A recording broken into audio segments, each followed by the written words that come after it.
Join us for a review of the new Mercedes GLE 350 DE. What's that? Let's find out. Let's go.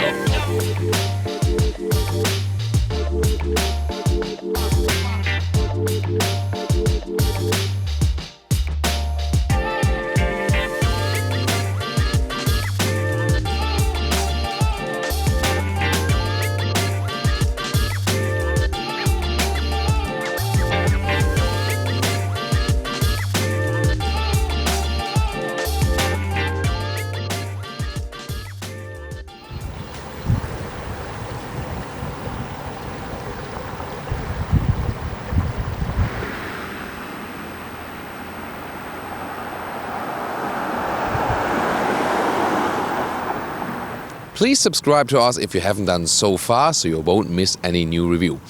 This one here, the new Mercedes GLE generation, is a little bit more modern, stronger in the front. This one here, the typical normal base front grille with this dual horizontal fin design. The AMG line would, for example, come with this beautiful diamond pin dot design, but this one, I mean, also works. 4 meters 92, 194 inches, or 16'1" is the length here of the new GLE generation, so it's a couple of centimeters longer than the previous version. Here with 20-inch wheels, so this is the, exactly in between is 18 to 22 inch, and I think this is a good compromise between a nice visual already and still you have a lot of comfort already from that one. The rear of the new GLE is characterized by those more horizontally drawn tail lamps with a new modern signature. Definitely looks a little bit more modern. And then the badge here with the GLE 350 DE, D for the diesel, E for the electrification. So this one, the plug-in hybrid diesel version. Very interesting. We'll soon talk about the technology details. But one thing already in advance.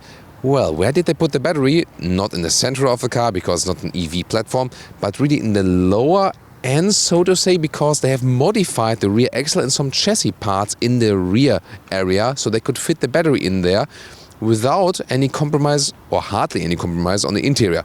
So whereas you can refuel the diesel on the passenger side, on the driver's side you can recharge right here, and either with 7.4 kilowatt AC charging top part or the DC with 60 kilowatt. So far you get 4 and 6 cylinder petrol and diesels for the new GLE, and there will be a petrol PHEV and here now the diesel PHEV. Diesel PHEV actually coming first in this case, and the exact numbers are, at the moment there's a GLE 350, that's a 4 cylinder petrol engine, 300 horsepower. Then there's the 450 6 cylinder petrol engine with 367 horsepower, a mild hybrid. And then there's the 300D 4-cylinder diesel, 245 horsepower, and the 6-cylinder diesel with a 350D with 272 horsepower. In this case here, it's again the smaller diesel. Although it's a 350 DE, it's the smaller diesel, the 2-liter 4-cylinder, but then with 320 horsepower system output.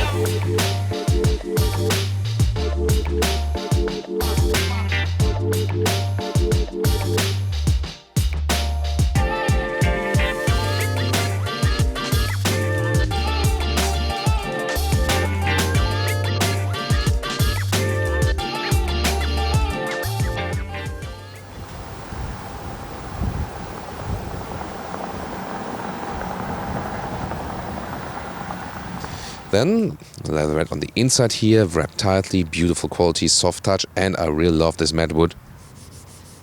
That's really lovely, together with the Burmester sound system, great sound there.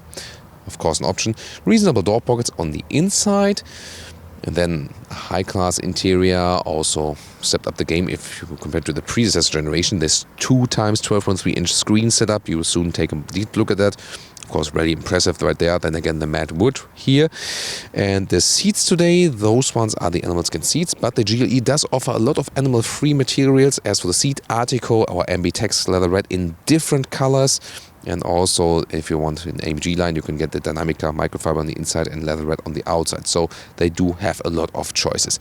I'm 1.86 m or 6'1". That leaves still headroom, even though there's this panoramic roof, which you can also open. And you would have a little bit more headroom, of course, if you would go without the panoramic roof. But here, this is, of course, pretty cool. It's bigger than before, and then it leaves a lot of fresh air in. So that might also be something to enjoy while driving. Well, Mercedes certainly knows their stuff with ambient lighting. Ocean blue, purple sky. And look how the ambient lighting is integrated right there. That is so beautiful done. Red moon, or fire red. That's really cool. And again, a central design. Yeah, you can argue about this if it's maybe too much, but again, this matte wood surface is pretty cool.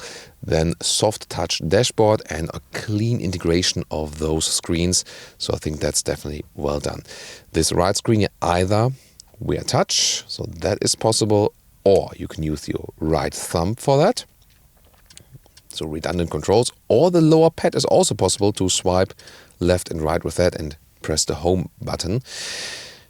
Yeah, those thumb pads, right and also left, and left side would then be for those digital instruments, and you can also get different stylings for this one, classic or sport, for example, if you want a little bit sporty. That takes some time to load then.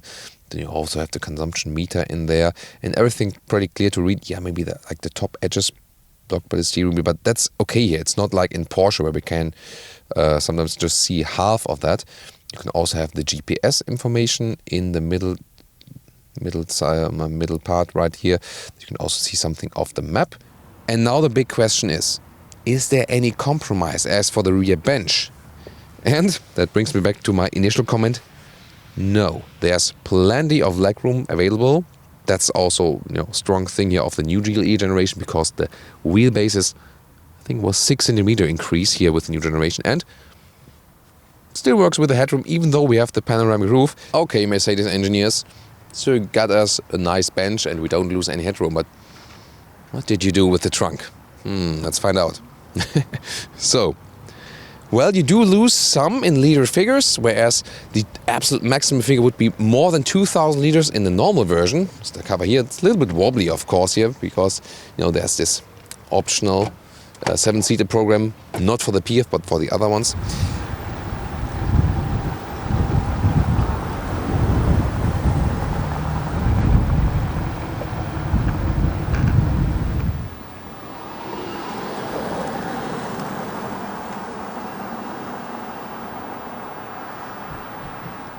Welcome to Thomas's driving lounge with the Mercedes GLE plug-in hybrid, because it's all silent. Yeah, of course, that's the biggest advantage. The car is already on and it's absolutely silent. That's of course cool. And it tells me, by the way, the total range of 850 kilometers and the electric range of about 100 kilometers. And the board computer is calculating that also based on, what was done before. And the cool thing is, when I'm just easing around here, we got a nice pool here next to us. Actually, we've been around here with the Opel Corsa already, and really nice location. And I'm just easing around the car here and testing the rear view camera. Great resolution for that, fake drone view from above together with that. And this is, a really cool use case for this plug-in hybrid vehicle, because when you just in your neighborhood, for example, or you're searching a spot to park your car or something, then you don't annoy anyone, and locally you don't emit any emissions. And this is actually pretty nice. And of course, it's the same for a diesel or also for a petrol hybrid. And this silence also fits to the overall very comfortable character of the car. Also looking at this huge head-up display, so it's a very, very big projection. We already noticed that when we had the GLE for the very, very first time. So far, we can also check it out here. As long as we are in this EQ power mode right there, then we drive all electric. And the car is basically rolling. So that's, on the one hand, the most efficient way. And when I'm going on the brakes, first the recuperation is being used. And then when I need even more braking power, then the normal brakes are being applied. But in most cases in everyday driving life, the recuperation then is enough. You can, however, also change that. For example, here with the pedals. So, for example, when I click here and see D+, that is then, it's like, I'm just rolling. And then I can use the brake. You could say, this would be an experience you might want to have. Then you just do it like that. There won't be like less recuperation or something. But maybe, oh, there's a GLE Coupe, but that's of course the previous generation. But then I can also use the pedals from the left, go to D mode, D minus or D minus minus, and then I have more recuperation. It's not a very harsh recuperation as you would maybe have from like a all-electric vehicle like we know from Tesla or something. But they have those steps that, you know, with the D minus minus mode, it's rather that you just lift the throttle and the car is decelerating a little bit by brake recuperation. So this would, let's say, come closer to this one pedal feeling. So here now, yeah, I mean, the recuperation is not super strong, but you definitely feel a difference where, you know, when you're on this plus mode, then the car just keeps rolling.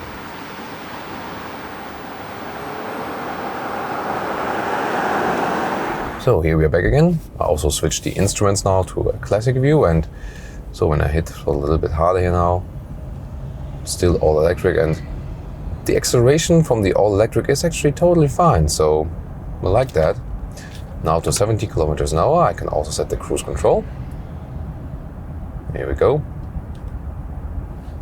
And that's the normal cruise control at the moment, otherwise it would also adapt, but there's an adaptive cruise control in here. I think we have to set it first. So that's limiter. Set distance. So we can also play a little bit with the driving modes. So this one was the pure electric mode, so you try to keep it. If I go to battery level, however, see here, the combustion engine is on. You can also see the RPMs, and then the battery status is being held. That's of course not a situation. That would just be something, you know, that would be relevant if you're entering a city where there is, for example, you know, the rule that inside the city you have to drive all electric. That will probably come at some stage, you know.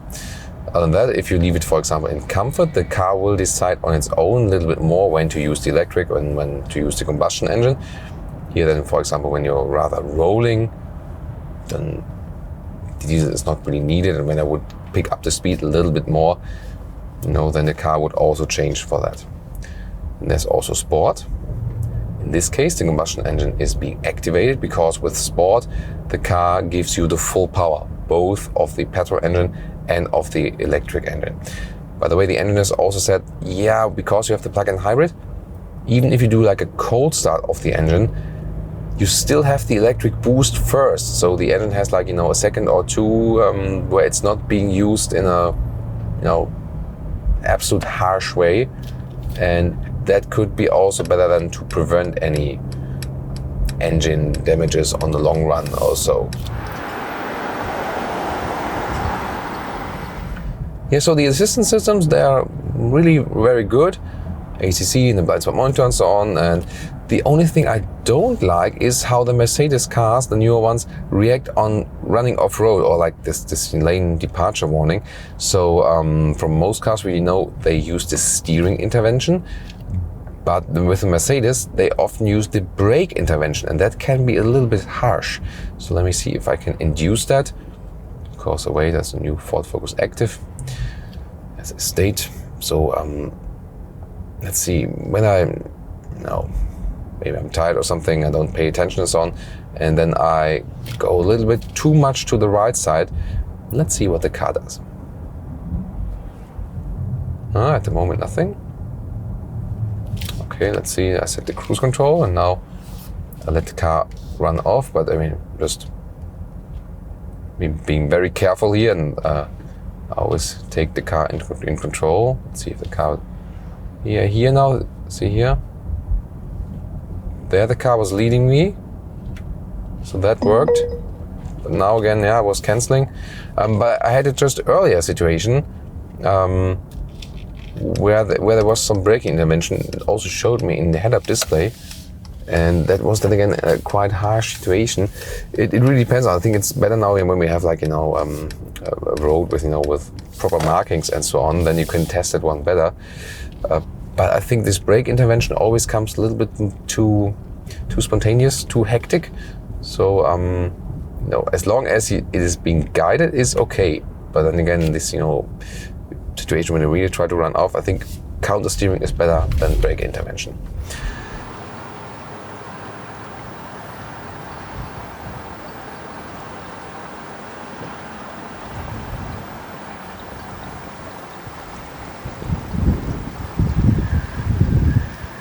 Now to the conclusion for the day with the Mercedes GLE as the Diesel-PHEV. There will also be, as I said earlier, a petrol hybrid, so both will be available, so they're really electrifying their whole model portfolio. They also shown that here on the IAA Motor Show close by. It was very interesting to drive this one here today.